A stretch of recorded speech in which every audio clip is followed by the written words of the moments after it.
Ya, pemirsa, Polres Jakarta Selatan menaikkan status perkara penemuan 4 anak tewas di sebuah kontrakan kawasan Jagakarsa ke tahap penyidikan. Sementara itu, kondisi terduga pelaku pembunuhan berangsur membaik, namun polisi belum melakukan pemeriksaan.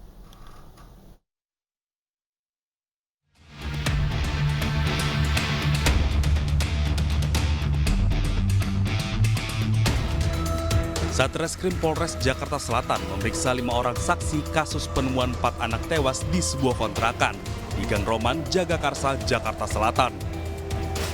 Dari 5 saksi diantaranya keluarga dari D, terduga pelaku P, dan warga sekitar.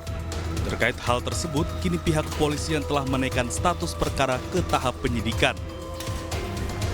Karena kami menemukan adanya dugaan tindak pidana dari peristiwa yang terjadi. Sejauh ini telah kami lakukan interogasi terhadap 5 orang saksi, kemudian 4 korban sudah dilakukan otopsi, sudah selesai dilakukan otopsi tadi malam di Rumah Sakit Kramat Jati. Kemudian kami masih menunggu hasilnya.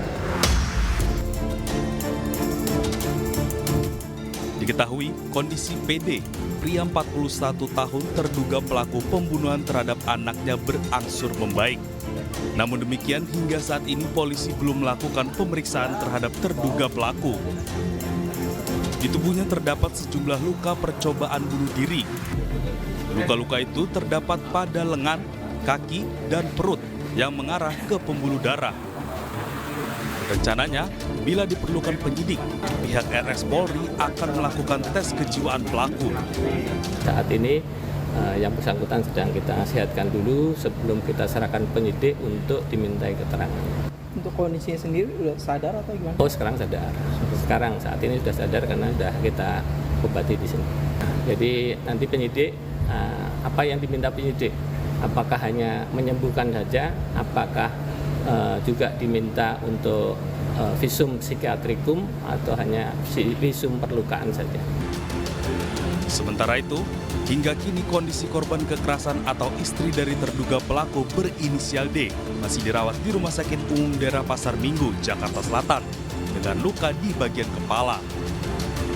Dari Jakarta, tim liputan iNews melaporkan.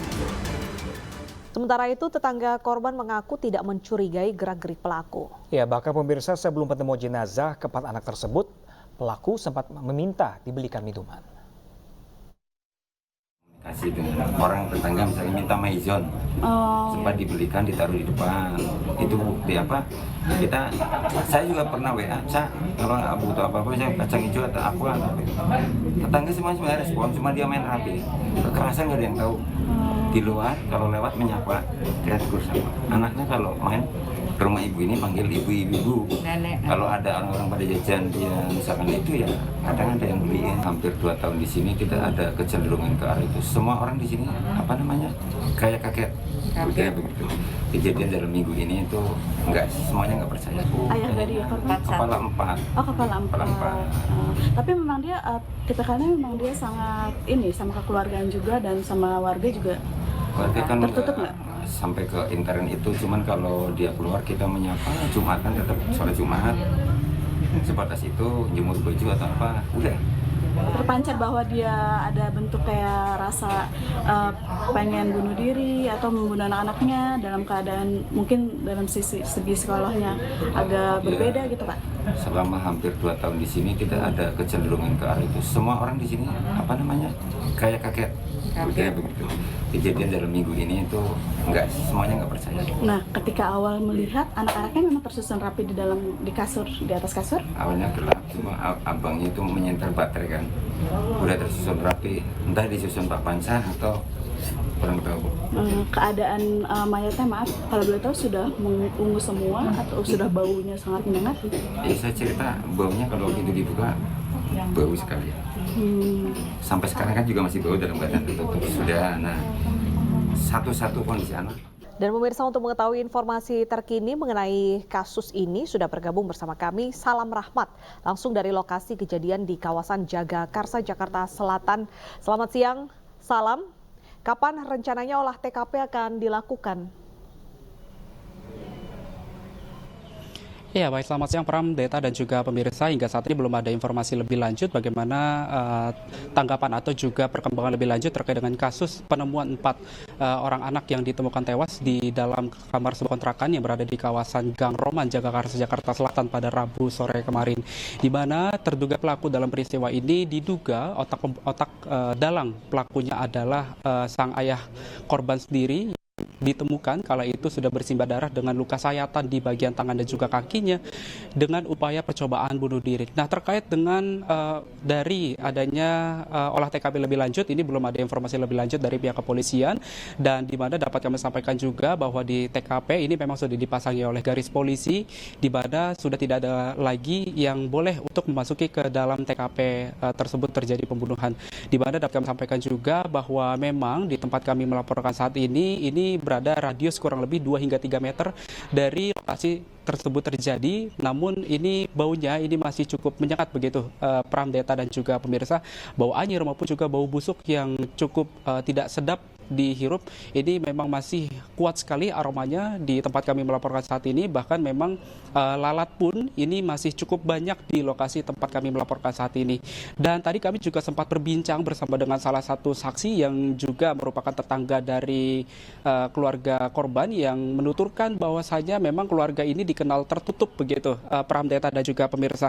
Bahkan untuk anak-anak sendiri ini nyatanya informasi yang kami dapatkan, anak-anak dari korban yang menjadi anak-anak yang menjadi korban ini lebih dekat dengan terduga pelaku jika dibandingkan dengan ibunya sendiri. Lantaran dari pengakuan tetangga ini menuturkan bahwasanya memang sejak tinggal di awal pada tahun 2020 lalu terduga pelaku ini memang sudah tidak bekerja alias menganggur begitu, dan yang menghidupi atau juga menjadi tulang punggung keluarga ini merupakan dari ibu dari para korban tersebut. Di mana dapat kami informasikan juga bahwa ibu korban ini memang sudah tidak bekerja kurang lebih 5 hingga 6 bulan yang lalu, yang maka dari itu juga ini membuat biaya sewa tinggal atau juga kontrakan ini sudah tidak dibayarkan lagi oleh keluarga yang menjadi korban pembunuhan ini.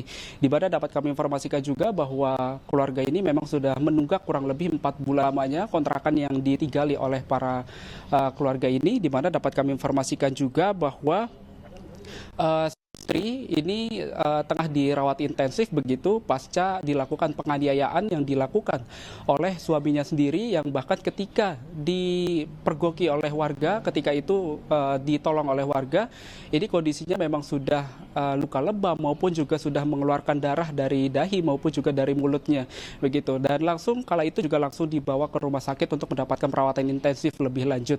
Dan yang menjadi pertanyaan kami adalah ketika terjadi adanya penganiayaan yang dilakukan oleh suami kepada istrinya, dari istri korban masih tinggal bersama dengan suami atau juga terduga pelaku ini, yang bahkan dari pengakuan dari warga menuturkan bahwasanya mereka sudah tidak lagi mendengar adanya suara anak kecil ataupun juga kondisi anak yang bermain sejak hari Senin lalu. Pram, Deta. Ya, Salam Rahmat melaporkan langsung dari TKP di Jagakarsa. Terima kasih dan kami masih menanti update terbaru.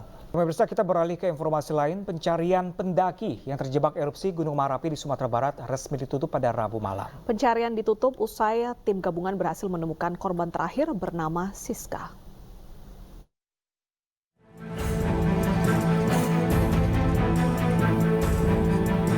Korban terakhir erupsi Gunung Merapi di Sumatera Barat, seorang pendaki wanita bernama Siska Afrina, berhasil ditemukan pada Rabu 6 Desember. Usai ditemukannya Siska Afrina, total jumlah korban meninggal dunia akibat erupsi Gunung Merapi berjumlah 23 orang. Usai ditemukannya korban terakhir itu, proses pencarian resmi dihentikan dan ditutup. Petugas gabungan yang berada di lokasi pun diminta untuk turun dari puncak merpati Gunung Merapi. Namun menurut Basarnas, jika ada korban lain yang belum dilaporkan dan belum ditemukan, tim Basarnas akan membuka kembali proses pencarian. Dan apabila ada laporan dari masyarakat atau ada tanda-tanda dari masyarakat, pelaksanaan operasi SAR bisa dilanjutkan kembali, dibuka kembali. Usai pencarian resmi ditutup, petugas terkait menutup jalur pendakian Gunung Marapi itu sampai batas waktu yang belum ditentukan. Tim Liputan iNews melaporkan. Polda Sumatera Barat akan memanggil BKSDA terkait aturan pendakian Gunung Marapi, Sumatera Barat. Ya, pemirsa, pemanggilan dijadwalkan setelah proses evakuasi korban erupsi Gunung Marapi selesai dilakukan.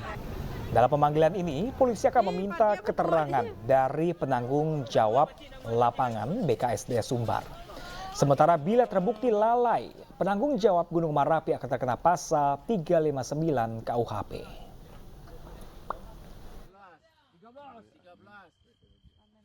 Kita kembali ke Jakarta, pemirsa. Presiden Jokowi hari ini melantik Kepala Badan Narkotika Nasional dan menyaksikan pengambilan sumpah jabatan Hakim Mahkamah Konstitusi yang baru. Presiden Joko Widodo melantik Irjen Pol Martinus Hukom sebagai Kepala Badan Narkotika Nasional atau BNN pukul 10.45 di Istana Negara Jakarta. Martinus diangkat menggantikan Kepala BNN sebelumnya, Petrus Golose, yang memasuki masa pensiun. Sebelumnya Martinus menjabat sebagai Kepala Densus 88 Anti Teror Polri. Sementara itu pemirsa, Ridwan Mansyur mengucapkan sumpah jabatan di hadapan Presiden Jokowi sebagai Hakim Mahkamah Konstitusi yang baru. Ridwan menggantikan Manahan Sitompul yang juga memasuki masa pensiun.